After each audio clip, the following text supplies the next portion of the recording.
when we wipe over our socks for wudu, do we wipe over the top or bottom? And what is the evidence? The sunnah is that we wipe over the top of the foot, of the sock, or of the khuf, not the sides and not the bottom. And this is what all scholars of Islam had said when talking about wiping over the socks. And the hadith of Ali, may Allah be pleased with him, which was mentioned in Sunan Abi Dawood and elsewhere, he said, if religion was by logic, then we would have wiped the bottom of the socks instead of the upper part. However, I saw the Prophet ﷺ only wiping the top of his socks.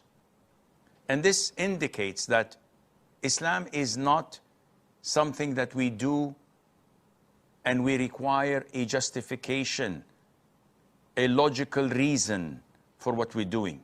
No, Islam is to submit your will to Allah, believing that it is the truth and believing that the All-Wise only commands us to do what is beneficial for us. So we accept this, we embrace it, and we execute it. It's not something that goes by logic.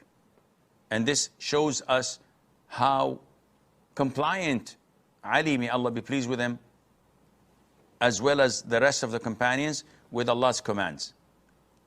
If we were to wipe the bottom of the socks, we would only soil our hands and the dirt would still remain. But this is the command of Allah to wipe only the top part of the socks. It's a symbolic gesture to indicate our belief and commitment and to show and explain how we follow the Sharia, and Allah Azza wa Jal knows best.